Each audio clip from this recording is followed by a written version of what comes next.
할렐루야. 아멘. 우리 새생명 전도 축제 이 시즌 가운데 또 함께 말씀 앞에 서고 예배하며 또 전도자로 살아가는 것이 우리의 삶의 큰 은혜요 복인 줄 믿습니다. 여러분, 저희 교회 가운데 하나님께서 주신 가장 큰 선물 중에 하나가 여러분 전도 아니겠습니까? 화요일 날 매주 거의 매번을 빠지지 않고 화요일 날 전도를 하는데요. 또 상하반기에는 이제 새생명 전도축제 시즌 가운데에는 화요일과 목요일 이틀을 저희가 오전 오후 전도하지 않습니까? 제가 저희 교회에서 사역하면서 오전 오후 이 전도를 하면서 이거 만만하지 않겠다, 제가 처음에 그렇게 생각했습니다. 그런데 제가 같이 우리 권사님들, 집사님들과 함께 전도의 현장에 나아가면서 어떤 생각이 들었냐면, 이렇게라도 전도할 수 있음이 감사하다. 한 번도 전도하지 못한 목회자가 있을 수도 있지 않겠습니까? 왜냐하면 저도 청년 때 강단에 계셨던 목사님들 중에 몇몇 목사님들이 제가 다른 건 다 잘하고 섬겼는데 전도를 한 번도 못했습니다, 또는 단 한 사람도 전도하지 못했습니다라는 말을 사실 강단에서 제가 어릴 적에 들었던 적이 있었던 것 같습니다. 그런데 이렇게 화요일이든 목요일이든 오전 오후로 전도하러 나갈 수 있는 것이 때로는 그 걸음이 무거울지언정 그렇게 믿음으로 발걸음 내딛어서 나가는 그 현장이요 얼마나 기쁘고 감사한지 모릅니다. 저와 여러분들을 그렇게 하나님께서 복음의 전도자로 하루하루 하나님께서 훈련시켜 주시고, 저는 어떨까요? 우리 목사님들, 목회자들은 어떨까요? 전도하는 목회자, 머물러 있는 목회자가 아니라 움직이는 목회자, 하나님의 말씀에 순종하고자 노력하는 사람들로 지금도 우리 주님께서 저와 여러분들을 빚어 가시는 줄 믿습니다. 모든 목회자들이 그 가정이 비슷비슷합니다만요, 저도 제법 어려운 가정에서 태어났습니다. 대학에 갈 수 없는 형편이어서 대학에 바로바로 가는 친구들을 조금 부러워했던 것 같습니다. 고3 때 저도 열심히 이제 교회를 예수님을 만나고 겨울방학 때부터 열심히 교회를 나가서 예수님을 믿었는데요, 수금 주일은 물론이고 토요일, 그리고 저는 매일매일 교회 갔습니다. 오전에 가서 오전 오후 이렇게 말씀을 외우는 훈련이 있습니다. 예를 들어 지금 생각에 약 한 5, 60구절의 말씀을 외우고 옆에 있는 파트너랑 1대1로 1시간, 2시간씩 훈련을 합니다. 그리고 이제 나가서 만나는 사람마다 복음도 전하고 이제 그렇게 예수님을 믿을 수 있도록 훈련을 했던 기억이 나는데요, 여러분, 금요일 같은 경우 철야를 드리지 않습니까? 철야 예배를 다 끝나면 성도들이 다 나가실 때 그 당시에 찬양팀을 섬기고 있었는데요, 찬양팀은 정확히 1시간 정도 연습을 했습니다. 예배가 끝나고 난 후에 연습하고 교회 문을 잠그고 배가 고프면 근처에 어디 천국도 가서 멋있는 것도 먹고, 그리고 이제 봉고차로 친구들 한 사람, 두 사람, 세 사람 데려다 주고 집에 가면 새벽 1시에서 2시였는데요 그때가 얼마나 기쁘고 신나고 감사한 시간이었는지 이 말씀을 준비하고 설교문을 적으면서 조금 생각해 봤던 것 같습니다. 여러분, 제가 왜 이런 말씀으로 오늘 말씀을 시작하냐면요, 그 당시 제 주변에 있던 지인들이 저에게 했던 말을 들려드리려고 하는 거예요. 교회 가면 우리가 잘 아는 말이죠. 밥이 나오냐 떡이 나오냐. 그러면 제가 또 한마디 하죠. 나오긴 한다, 먹는다, 국수 먹는다, 그렇게 했는데 그 말이 지겨울 때면 됐어 라고 하면서 넘어갈 적도 많았던 것 같아요. 그 말이 뭐예요? 쓸데없이 왜 맨날 교회 가고 있냐, 그 나이면 열심히 공부하고 대학을 가야지, 한심하게 저를 바라보면서 이야기했던 몇몇의 친구들이 기억이 납니다. 그런데 그 친구들은 저보다 공부를 못했던 친구들인데 말이죠. 그런데 여기서 제가 만약에 그 20대 초반에 믿음이 없었다면 그 말에 흔들렸을 겁니다. 그렇지, 내가 이럴 거면, 이걸 외우고 있을 거면 공부라도 앉아서 조금만 더 열심히 하면 좋은 대학 갈 수 있는데, 그렇죠? 열심히 하면 갈 수 있는데 내가 믿음이 없었다라면 그 말에 분명히 흔들렸을 거예요. 그런데 사실 저는요 단 1도 흔들리지 않았습니다. 제 안에 어떤 확신이 있었냐면, 내가 오늘 하나님 앞에 이렇게 훈련받고 말씀 앞에 서며 노력하는 이 시기가 결코 헛되지 않는다. 하나님께서 내 인생을 책임지신다. 하나님께서 먹이시고 입히시면서 함께 할 것이다 라는 말을요, 어느 형님이, 어느 누님이, 어느 목사님이 저한테 크게 옆에서 말씀하지 않으셔도 제 마음에 그게 너무나 믿어졌던 것 같아요. 그래서 그것들을 의심한 적이 단 한 번도 없었던 것 같아요. 그런데요, 제가 믿음이 좋았던 때가 아닙니다. 그 청년의 때가 그렇게 막 신실하고 누구보다 더 막 말씀을 더 많이 읽고 그랬던 때도 아니었는데요, 그런데 내가 주님을 만났다라는 그 사실 하나가 저에게 너무나 컸던 거예요. 그 어떤 것과도 비교할 수 없던 것입니다. 제가 어린 시절에요, 할머니 손에서 자라다 보니까 많은 분들이 또 저한테 이런 말씀을 하셨어요. 아이, 쯧쯧쯧쯧쯧, 부모의 사랑을 못 받고 자란 사람들은 그 안에 사랑이 없어 라고 말하는 거예요. 저도 공부를 하면서 그 말이 어떤 말씀인지는 이해가 되는데요, 여러분, 제가 목회자로서 사역을 하면서 정의 내린 결론은 뭔지 아십니까? 부모의 사랑보다 큰 사랑은 바로 예수님의 사랑이라는 것입니다. 성도 여러분, 오늘 저와 여러분들이 이 자리에 나온 이유가 그 예수님의 사랑에 힘입어서 나온 것 아닙니까? 우리가 왜 화요일에 목요일에 나와서 이 전도지, 제 표현으로 전도지 펄럭거리면서 이거 뭐가 좋다고 뭐 꼬지 전도하고 뭐 예수 믿으세요, 그냥 아는 척 안 해도 전혀 기분이 나쁘지 않으면서 우리가 복음을 전하는 이유가 무엇인가요? 우리가 예수님께로부터 받은 사랑이 너무나 크기 때문입니다. 여러분, 예수님의 그 죽으심과 부활하심의 사건이 저와 여러분들의 삶의 능력이요 하나님의 지혜인 줄 믿습니다. 여러분, 그렇게 복음을 전하는 저와 여러분들을 향해서 세상은 말합니다. 참으로 어리석다, 미련하다, 한심하다. 여러분, 이렇게 지금도 말하고 있는 세상의 소리에 속지 마시기 바랍니다. 여러분, 내 안에 그리스도 예수의 사랑이 충만한 사람은요, 그 확신으로 말미암아 오늘 주어진 삶을 믿음으로 담대하게 살아내는 줄 믿습니다. 오늘요, 우리가 전하는 이 복음이 얼마나 위대한지, 얼마나 강력한지, 그리고 그 복음으로 말미암아 우리의 삶이 어떻게 역전되고 변화되는지 우리의 삶 가운데 주신 하나님의 은혜를 나누며 주님의 말씀 앞으로 나아가시길 축복합니다. 여러분, 오늘 본문 우리가 읽었던 말씀 바로 이전의 말씀은요, 이 고린도 교회 가운데 성도들이 세상의 지혜를 따르다 보니까요, 그 안에 분열이 일어났습니다. 그래서 막 당을 짓고 파당을 짓기 시작하는데요, 뭐 누가 더 잘났고 누가 더 높고 누가 더 위대하고 나는 누구 라인에 있고 누구 라인에 있다 라고 하면서 이렇게 자기가 쫓는 누군가가 더 위대하다라고 말하는 뭐예요? 사람을 높이는 싸움을 했다라는 거예요. 여러분, 세상의 지혜의 결말은 무엇일까 생각해 보면 세상의 지혜의 결말은 누가 더 위대한가, 누가 더 대단한가, 누가 더 누구보다 높이 있는가의 싸움인 거예요. 그런데요, 하나님의 지혜는요 다릅니다. 어떻게 평등할 것인가, 어떻게 함께 할 것인가, 누구보다 높아지는 싸움이 아니라 도리어 높아져 있는 사람이 누구처럼 낮아져서 그와 함께 손을 잡아 복음으로 전진할 것인가의 싸움을 하는 사람이 하나님의 복음을 짊어진 자들의 삶인 줄 믿습니다. 그래서 여러분, 그 파당을 짓고 싸우는 성도의 삶을 보며 바울이 이야기하는 거예요. 이 말이 얼마나 멋진지 제가 이전에도 한번 나눴던 기억이 있는데요, 내가 너희들 위해 십자가에서 죽은 적이 있느냐, 내가 너희들을 위해 내 이름으로 세례를 준 적이 있느냐. 이 말은 뭡니까? 내가 한 것은 아무것도 없다라는 거예요. 너희들을 위해 내가 한 게 아무것도 없는데 왜 내가 위대하다고 나를 쫓고 있는 거냐라고 말하고 있는 것이죠. 나를 쫓지 말고 십자가의 도, 그 말씀이신 진리이신 예수를 따르라고 바울은 친절하게 주님의 이름을 높이고 있다라는 것입니다. 성도 여러분, 이것이 복음을 전하는 자들의 자세인 줄 믿습니다. 복음은요, 나를 증명하는 게 아니에요.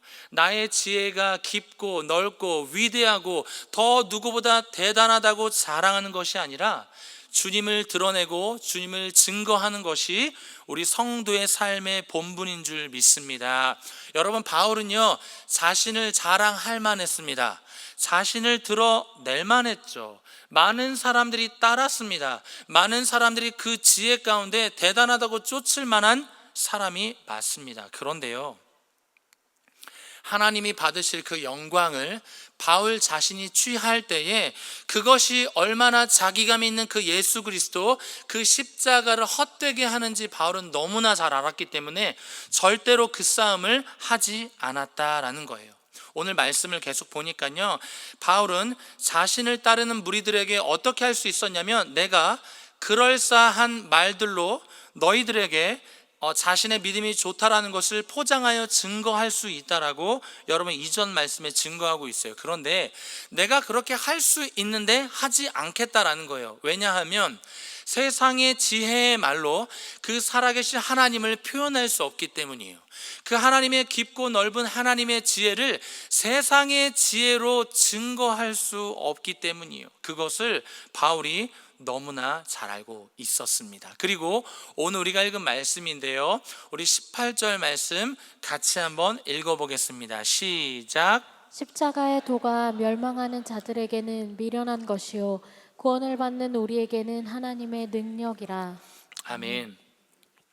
여러분, 그렇게 세상의 지혜 안에 머무는 사람, 지혜가 영원하다고 쫓는 사람의 특징은 뭐냐면 십자가를 쫓는 사람들을 미련하게 봅니다. 그리고 십자가 지신 예수 그리스도를 미련하게 봅니다. 바보처럼 여긴다라는 거예요. 그런데 우리가 읽은 성경에서 그들을 향해 뭐라고 말하는지 아십니까? 그들은 멸망하는 자들이다라고 합니다. 이 원문에 보니까 현재 분사형으로 과거에 이 당시에 이 영혼들을 향해 말하는 것이 아니라 지금도 그들은 멸망하는 자들의 길을 쫓고 있다라는 것입니다. 지금도 우리에게 손가락질 하는 자들, 그 멸망하는 길로 머금고 있다, 진행하고 있다, 걸어가고 있다라는 거예요. 자, 그렇다면 왜 그들은 복음을 전하는 저와 여러분들을 향해 손가락질 하는 것일까요? 여러분, 이것을 깨달아야 우리가 전하는 이 복음의 명확함, 더 담대하게 전할 수 있을 것입니다. 당시 유대인은 표적을 구했고 헬라인은 지혜를 구했다라고 이 말씀에 잘 기록되어 있는데요, 이것은 우리가 지금 누누이 이야기하는 것처럼 세상의 지혜입니다. 세상의 지혜를 구했던 자들은 십자가에서 죽으신 예수 그리스도를 구세주로 믿을 수가 없습니다. 구약에서 예언하였던 그 메시아 그리스도가 오늘 눈앞에 계신 이 예수라는 것을 여러분 세상의 지혜로 이해할 수도 없고요, 인정할 수도 없다라는 거예요. 왜요? 당시 십자가에서의 죽음은 최악의 사형법 아니었습니까? 그러니까 그들의 머리로는 십자가에서 죽으신 예수님이 구세주요 메시아라는 것을 믿을 수가 없다라는 거예요. 인정할 수가 없다라는 것입니다. 그러니 지금 우리가 전도할 때 믿지 않는 자들이 우리를 공격하기도 하고 말이 되는 소리를 해라 라고 묻는 것, 그 말하는 것은요 어찌 보면 당연한 것입니다. 왜냐하면요, 그들은요 하나님을 쫓는 자들이 아니라 세상을 쫓는 자들이요 세상의 지혜를 구하는 자들이기 때문이에요. 세상의 지혜는 구하는 자들은요 세상에서 높아지는 자들이죠. 세상에서 더 으뜸이 되고 싶은 자들입니다. 이겨야 되고 더 많은 것을 가지기 위해 그러한 삶을 추구하는 자들 아니겠습니까? 여러분, 똑똑한 사람들이 이단에 빠지지 않습니까? 신천지만 해도 30만 명이 넘습니다. 그것도 2019년 때 이제 코로나로 인해 알려지게 됐던 신천지 등록 인수가 30만 명 이상이었다고 합니다. 저는 개인적으로 굉장히 놀랐었는데요. 왜 그럴까요? 전혀 이해가 안 됩니다. 왜 이리 많은 사람들이 이단에 빠져 있는 것일까요? 참 이해가 안 되라고 저희들 말하지 않습니까? 그런데 이해가 안 되면 안 됩니다. 이해가 되셔야 돼요. 왜 이들이 그 이단 가운데 빠져 있는가? 미혹의 영에 사로잡혀 있기 때문입니다. 그 잘못된 영, 거짓의 영, 비진리 가운데 붙들려 있으니까요, 그들이 당연히 그것들 가운데 빠져 있을 수밖에 없다라는 거예요. 헤어나올 수가 없다라는 거예요. 이것을 이상하게 여기면 안 되고 불쌍히 여겨야 하는 거예요. 전도할 때 예수 믿으세요라고 하면 가끔 뭐라고 우리는 답을 듣나요? 네, 저 자신을 믿을게요. 저는 제 자신만 믿습니다. 이런 말 저희가 종종 듣지 않습니까? 그들의 지혜로는 하나님을 구주로 인정할 수 없기 때문입니다. 우리 20절 말씀 한번 같이 읽어보겠습니다. 시작. 지혜 있는 자가 어디 있느냐? 선비가 어디 있느냐? 이 세대의 변론가가 어디 있느냐? 하나님께서 이 세상의 지혜를 미련하게 하신 것이 아니냐? 하나님께서 이 세상의 지혜를 미련하게 하셨다. 이 말은요, 세상적인 지혜로 하나님을 전혀 알 수 없도록 오히려 하나님이 그렇게 만드셨다. 세상의 지혜로 하나님을 알 수 없도록 하나님이 설계하셨다라는 거예요. 그러니까 하나님을 아는 지식, 하나님의 지혜로 주님을 믿고 그로 인해 저와 여러분들이 구원받을 수 있음을 믿으시기 바랍니다. 여러분, 이렇게 말씀이 끝나면 약간 우울할 수 있습니다. 그런데 제가 이 말미에 도전하고 싶은 것은 이것입니다. 그럼에도 불구하고 하나님의 사랑이 놀라운 것이 무엇이냐면 구원의 문이 모두에게 열려 있다라는 거예요. 우리 21절 말씀도 같이 한번 읽어보겠습니다. 시작. 하나님의 지혜에 있어서는 이 세상이 자기 지혜로 하나님을 알지 못하므로 하나님께서 전도에 미련한 것으로 믿는 자들을 구원하시기를 기뻐하셨도다. 아멘. 여러분, 전도에 미련한 것 무슨 뜻일까요? 전도를 할 때 다양한 방법일까요? 차를 타고 전도한다, 뭐가 있을까요? 노방 전도, 꼬지 전도, 여러 가지 아파트 전도, 여러 가지가 있지 않겠습니까? 사전 전도 등 여러 가지 방법을 이야기하는 것이 아니라 우리가 전도할 때 이야기하는 전도의 중심 내용을 말하는 거예요. 십자가 복음을 말하는 거예요. 십자가 지신 예수 그리스도를 말하는 거예요. 그 십자가 복음을 향해 믿지 않은 세상의 지혜를 가진 자들은 여전히 무엇라 말하는가? 미련하다, 멍청하다, 어리석다라고 이야기하는데, 하나님은 그들이 미련하다고 말하는 이것, 미련하다고 말하는 예수를 통해, 미련하다고 말하는 십자가의 도요, 그 살아있는 하나님의 말씀을 통해 믿는 자들을 구원하시겠다, 하나님은 그것을 기뻐하신다라고 말하고 있는 것입니다. 여러분, 저는 개인적으로 양육훈련 야고보서 말씀을 나누고 있는데요, 오늘 2장 말씀을 나눴습니다. 2장 말씀 말미의 말씀을 보니까 아브라함과 라합이 등장하는데, 하나님께서 아브라함을 통해, 아브라함의 순종과 헌신을 통해 너는 의로운 사람이다, 너는 나의 벗이다, 너는 나의 친구다라고 이야기를 했습니다. 아브라함이니까 그렇게 이야기하는 것 우리가 수긍이 되는데요, 아브라함 후에 누가 등장하냐면 기생 라합이 등장합니다. 그런데 기생 라합이 왜 이 아브라함과 함께 등장하게 되냐면, 기생 라합이었고 이방인이었음에도 불구하고 그는 하나님에 대한 소문만 들었던 자입니다. 그런데 하나님의 소문만 들었던 그가 믿음이 작동되기 시작했던 거예요. 믿음으로 내 영혼이 반응하기 시작했던 거예요. 그래서 복음을 들어본 적도 없고 전도를 당해본 적도 없는데 소문으로만 들었던 그 하나님으로 말미암아 믿음으로 행함을 함으로 인하여 하나님의 사람들을 구원하였던, 하나님의 복음의 통로로 쓰임받은 그를 향해 어떻게 해요? 그 또한 의로운 자가 되었다라고 말하는 거예요. 아브라함만 믿음의 사람이라 의로운 자가 아니라 하나님의 말씀에 대한 소문을 들었던 기생 라합이요, 이방인이었던 라합이요, 의로운 자라 칭함을 받았다라는 것입니다. 이 말은 뭐예요? 하나님은 차별하지 않으십니다. 전도하는 우리를 향해 손가락질하고 십자가를 향해 여전히 지금도 미련하다고 말하는 그들이잖아요. 그런데 그들이 누구예요? 때론 내 남편이지 않습니까? 내 아내이지 않습니까? 내 자녀이지 않습니까? 우리 부모님 아닙니까? 저 멀찌감치 있지 아니하고 우리와 가까이 있는, 때로는 우리 사랑하는 가족들이 나에게, 우리들에게 그렇게 예수 믿어서 뭐하냐고 말하는 분들이요, 저희들 옆에 있지 않습니까? 주님은 그 모든 사랑하는 지체들이 예수를 믿고 구원받기 원하시는 줄 믿습니다. 여러분, 저희들이 이전에 어땠나요? 예수님을 믿기 전에 예수 믿는 자들에게 저희들도 손가락질 했잖아요. 참 어리석네. 아니, 말이 되는 걸 믿어야지. 성경을 보면 다 써여 있어요. 이러면 저희들이 무슨 말 합니까? 제가 그랬어요.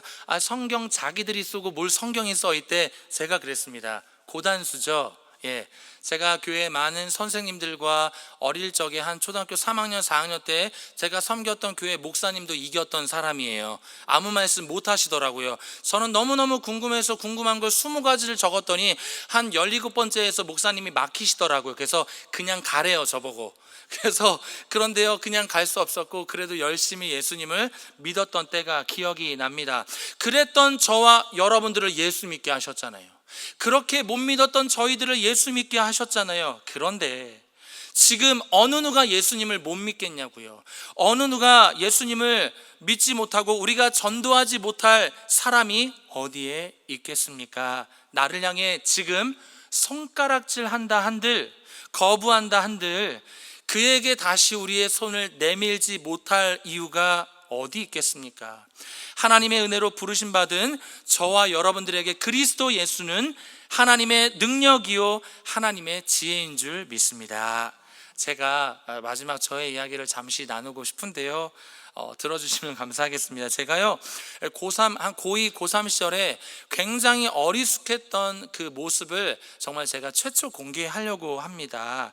제가 고등학교 2, 3학년 때 교회를 드문드문 다녔습니다. 그런데 어느 날 저희 집에 설문조사를 하러 오신 거예요. 그랬더니 제가 참 무지했는데요, 태양신이 어쩌고 저쩌고 하면서 저에게 설문조사 하더라고요.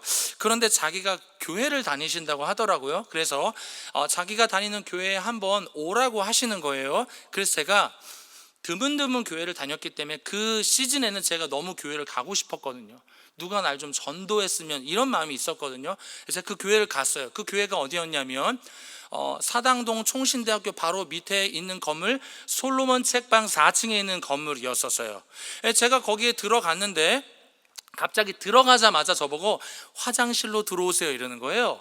제가 왜 그러십니까? 들어오세요 해서 들어갔더니 머리를 수그리래요. 그러더니 갑자기 물을 냅다 붓는 거예요. 그러더니 세례 받으셨습니다 이러는 거예요. 제가 나오고 이게 세례인가 보다. 할렐루야, 주님 저도 이제 세례를 받았네요. 기뻤어요. 드문드문 교회를 다녔기 때문에 너무 교회를 가고 싶은 마음에 막 세례까지 받으니 이거는 일석이조다. 그래서 그러고 있었는데 그곳이 어느 곳이냐, 제가 이걸 최초 공개한다는 거예요. 그곳은 말해야 됩니까? 하나님의 교회였습니다. 이단이었습니다. 우선 끝까지 들어보세요. 굉장히 놀라시는데요. 그래서 제가 그 다음에 제가 다녔던 교회를 열심히 다니고 한 20살, 21살 때 세례식이 저희 교회에 있다라는 거예요. 제가 세례를 너무 받고 싶은데 이제 이 시점에 제 마음에 어떤 마음이 드는가? 내가 예전에 세례 받았는데, 근데 거기 이상한 데서 세례를 받았는데 이거 어떻게 하면 좋나? 전전긍긍하고 있었던 거예요. 지옥에 가는 거 아닌가? 이래서 제가 목사님께 상담을 요청했습니다. 목사님, 상담하고 싶습니다. 그래서 제가 미주알고주알 다 얘기했어요. 여차저차 해서 그곳에 그 88주유소 건너편 4층에서 머리를 냅다 엎으라서 물을 냅다 엎어서 제가 참 어쩔 수 없었습니다. 그러더니 목사님이 너무 웃으시는 거예요. 엄청 웃으시더니 갑자기 눈에 힘을 빡 주시더니 저보고 뭐라는지 아십니까? 이전 것은 지나갔으니 보라 새 것이 되었도다 이러시는 거예요. 근데 여러분, 제가 얼마나 아멘 했는지 몰라요. 정말 동해서 아멘 했어요. 그리고 세례 받았어요. 그리고 울었어요. 너무너무 울었어요. 하나님, 내가 이제 하나님의 사람이 됐네요. 이전에는 이상한 데서 막 물 부어가지고 막 전전긍긍했는데 하나님이 세례의 예식을 통해 내가 예수의 사람이 되었군요. 막 그런 기쁜 마음이 저에게 넘쳐났어요. 여러분, 제가 왜 이런 말 하냐면 얼마나 어리숙해요. 얼마나 미련해요. 얼마나 모자랍니까? 그런데 뭘 잘한다고 목회자로 세워주셔서 하나님이 찬양하게 하시고 하나님의 능력의 말씀을 전하는 게요, 저에게는 너무나 큰 영광이라는 사실입니다. 제가 한 가지만 더 나누고 말씀 맞출 텐데요, 제가 2012년에 왕십리에 있는 한 교회를 중고등부를 섬겼을 때입니다. 제가 그때 중고등부 전도사로 사역을 했었고 그 찬양팀을 맡고 있었는데요, 중고등부 친구들이 굉장히 많았습니다. 한 400~500명 있었고 찬양팀만 한 40명 정도 있었던 것 같아요. 어느 날 수석 목사님 아들이었는데요, 사모님이 그 아들을 데리고 오더니 저한테 굉장히 미안해하는 마음으로 뭐라 하시냐면, 전도사님, 우리 아들 찬양팀에 좀 집어넣어 주세요 이러는 거예요. 그래서 제가 뭐 거기서 어떻게 싫다고 할 수는 없잖아요. 예, 우선 알겠습니다 사모님 이랬는데, 막 표정도, 그 친구 표정도 안 좋고 땅바닥만 쳐다봐서 저도 굉장히 불편했어요. 제가 마음이 별로였어요. 왜 별로였냐면 그 친구는 중학교 2학년 실제 짱이었습니다. 그 친구가 교회에 오면 그 친구 뒤로 10명의 남자 여자 친구들이 우르르 따라갑니다. 항상 그 친구가 먼저 들어와야 돼요. 그럼 그 친구 뒤에 10명이 우르르 따라오고, 이 친구들 눈은 또 쪽제비 눈입니다. 얼마나 좌우를 째려보는지 아주 그냥 부시돌 튀는 눈싸움이 치열했던 것 같아요. 그런데 그 친구를 이 수석 목사님 아들이라고 그냥 쑥 집어넣으니 제가 마음이 좋겠습니까? 그래서 그렇게 제가 그 친구를 사랑하는 마음은, 그러니까 미워한다는 게 아니라 큰 마음이 없었다. 그리고 제가 드럼으로 들어온 이 친구에게 너 다음 주에 이거 곡 카피해 와라 했는데요, 다음 주 토요일이 됐는데 그 곡을 다 준비해 온 거예요. 막 우따따따 치는 거예요. 그 곡에 굉장히 중요한 부분들이 있는데 이 친구가 다 해온 거예요. 그래서 이상하다, 다음 주에 너 다른 곡 해와, 또 해온 거예요. 그리고 그 다음 주 어려운 곡 줬어요. 이 곡 해와 했더니 다 해온 거예요. 또 몇 시간 했니? 저 4시간 5시간 밥도 안 먹고 이것만 했어 이러는 거예요. 제가 이 친구가 너무 예쁜 거예요. 남자친구입니다. 너무 멋진 거예요. 그래서 제가 이 친구를 사랑하기 시작했습니다. 여러분, 이 친구는요 그리고 중3이 돼서 중3 회장이 됐습니다. 교회 회장이 됐어요. 그리고 어느 날 저한테 쫄래쫄래 찾아오더니 하는 말이 있습니다. 전도사님, 할 말이 있습니다. 뭐냐? 아니에요. 말해봐라. 이러니까 저 사실 요즘 교회 애들이랑 놀아요. 쪽팔려 이러는 거예요. 이 말이 뭐냐면, 원래 노는 애들이랑 놀아야 되는데 자기가 교회 애들이랑 논다는 게 너무나 수치스럽다는 거예요. 그 이야기를 하는 거예요. 그리고 한 달 후에 또 저를 찾아오더니 전도사님, 할 말이 있습니다. 뭐냐? 아니에요.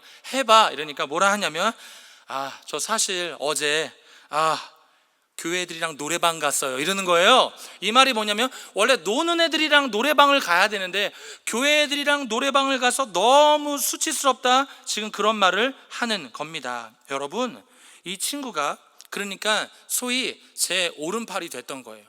어느 날 제가 중고등부 설교를 하는데 뒤에 막 친구들이 엄청 떠드는 거예요. 이 학생들이 막 웅성웅성 떠듭니다. 제가 어떻게 하는지 아십니까? 맨 앞에 있는 그 회장 친구에게 사인을 보냅니다. 제가 다른 사인도 아니고 고개 살짝 올립니다. 제가 이렇게 뭔지 아시면 처리해 이거거든요. 그럼 이 친구가 뒤를 아주 천천히 쳐다봅니다. 쓱 보면 여기가 3초 안에 정적이 흐릅니다. 그리고 다시 앞을 보면 저한테 이렇게 웃어요. 저를 보면서 웃으면 제가 잘했다 이렇게 하는데요, 얼마나 그 상황이 말씀을 전하면서도 웃긴지 모릅니다. 여러분, 이 친구가 지금은요 너무나 멋진 친구가 되어 있어요.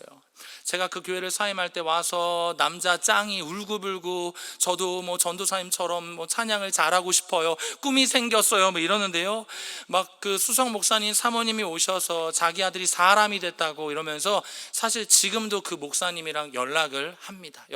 얼마 전에도 연락을 했어요. 여러분, 제가 왜 이런 말을 하냐, 미련해 보이죠? 멍청해 보이죠? 세상에서 쌈박질해 보이죠? 거품을 내보는 것 같죠? 술 먹고 모자라 보이죠? 그런데요, 하나님이 그 사람을 만나주시고 하나님이 기뻐하시는 구원의 선물이 그에게 임할 때 그 영혼이 어떻게 변화될지 모른다라는 것입니다. 우리가 한 영혼을 전도하기 위한 그 열망함은 언제까지요? 하나님이 포기하시기 직전까지, 내가 눈을 감는 그 날까지, 6개월, 2, 3년이 아니라 하나님이 내가 믿음으로 도전할 수 있는 은혜의 기회를 주시는 그 날까지 믿음으로 그 영혼에게 복음을 전하고 나아갈 때 하나님께서 어리숙한 나를 통해, 미련한 우리를 통해, 날마다 넘어지는 저희들을 통해서요 하나님의 이 능력의 복음으로 말미암아 구원받는 자들을 더 늘어날 수 있도록 하나님의 구원으로 한 영혼 한 영혼 초청해 주실 줄 믿습니다. 오늘 이 마지막 말씀 27절 29절 우리 읽고 우리 함께 기도하겠습니다. 27절 28절 29절입니다. 시작. 그러나 하나님께서 세상에 미련한 것들을 택하사 지혜 있는 자들을 부끄럽게 하려 하시고 세상에 약한 것들을 택하사 강한 것들을 부끄럽게 하려 하시며 하나님께서 세상에 천한 것들과 멸시받는 것들과 없는 것들을 택하사 있는 것들을 폐하려 하시나니 이는 아무 육체도 하나님 앞에서 자랑하지 못하게 하려 하심이라. 성도 여러분, 하나님께서 참으로 미련한 자들을 하나님의 구원의 능력으로 인하여서 우리를 선택해 주신 줄 믿습니다. 구원받은 백성들로 하나님이 부르신 줄 믿습니다. 오늘 말씀해 보는 것처럼 미련한 것들, 약한 것들, 천한 것들, 멸시받는 것들, 없는 자들, 그것이 누구예요? 누군가가 아니라 하나님, 그 사람이 저입니다. 아멘입니다. 하나님이 그런 연약한 나를 통해 지금도 전도의 마중물로 쓰고 계시는 줄 믿습니다. 내 평생에 그렇게 쓰임받는 내가 되길 원합니다라고 다짐하고 결단할 때에 하나님께서 우리의 걸음을 힘있게 하실 줄 믿습니다. 세상의 수많은 손가락질 앞에 타협당하는 것이 아니라 그럴수록 더 믿음으로 담대하게 바울처럼 나아갈 줄 믿습니다. 그것이 예수로 사는 인생이요, 그것이 예수로 말미암아 하나님을 기쁘시게 하는 전도자의 영적인 행렬인 줄 믿습니다. 새생명 축제 아직 끝나지 않았습니다. 이 전도 축제를 통해 딱 한 사람을 예수의 품으로 올 수 있도록 더 기도하고 찬양하며 나아가시는 우리 모든 성도님들 되시길 주님의 이름으로 축복합니다.